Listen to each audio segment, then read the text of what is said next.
दोस्तों, मैं कहानी सुनाने जा रहा हूँ अपनी सेक्सी भाभी की। भाभी देवर का रिश्ता तो माँ के सामान होता है, लेकिन इस कहानी में तो सब कुछ उल्टा पुल्टा है। महिला ने बताया कि वो अपने देवर की ओर आकर्षित होने लगी।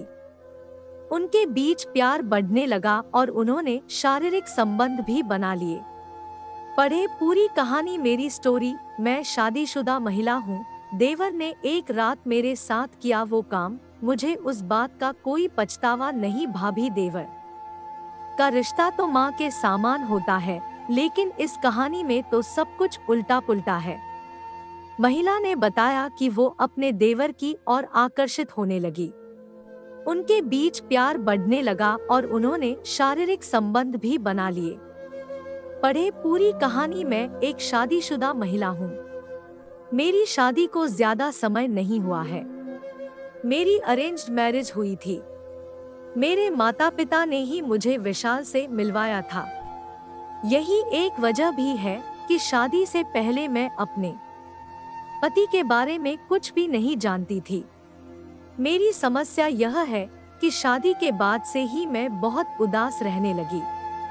दरअसल विशाल से शादी करने के बाद मेरा वैवाहिक जीवन अच्छा होने की बजाय बेकार होने लगा।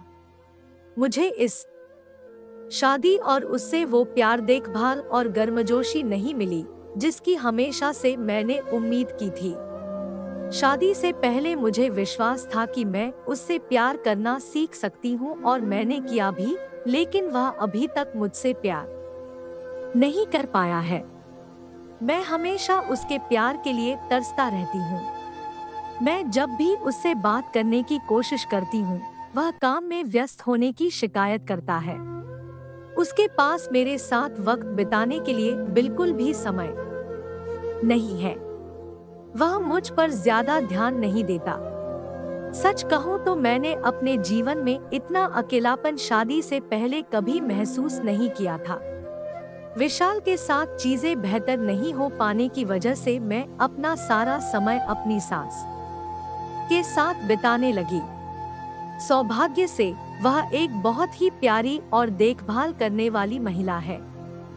वह भी मुझसे बात करना पसंद करती है। उनके साथ मेरा समय अच्छे से कट जाता है।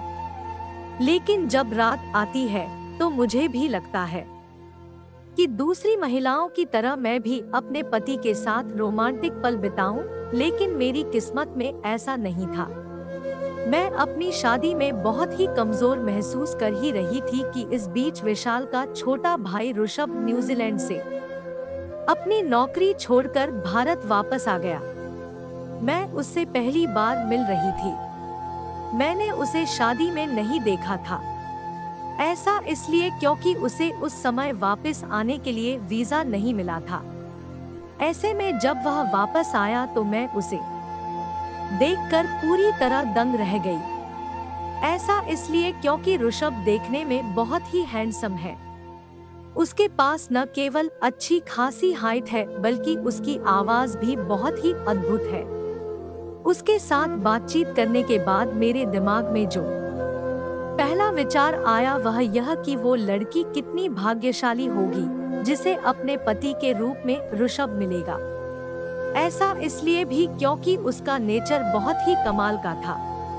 वह न केवल सबकी देखभाल करता था, बल्कि उसकी इस अदा पर मैं भी उस पर मरने लगी थी। देहात से अजीबोगरीब मामला सामने आया है। यहाँ एक 10 साल के नाबालिग का अपनी ही मौसी पर दिल आ गया। इतना ही नहीं, मौसी को किसी गैर मर्द के सामने चेहरा बिना ढके आने नहीं देता। मौसी के लिए मोहब्बत इस कदर तक बढ़ती चली गई कि परिवार के लोग भी परेशान हो गए।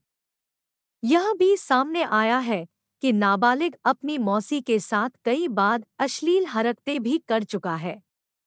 नाबालिग की इन्हीं सब हरकतों से परिवार के लोग परेशान होकर उसे मनोचिकित्सक के पास लेकर पहुंचे। डॉक्टरों ने उसकी काउंसलिंग की। डॉक्टरों का कहना है कि कभी-कभी अश्लील वीडियो देखने के बाद ऐसी भावनाएं जागृत हो जाती है। फिलहाल नाबालिग को दवाइयां दी गई है। जल्द ही उनके लगातार काउंसलिंग जारी है। सीटी स्कैन कराया जाएगा। जिससे पता चल सके कि कोई और वजह तो नहीं है।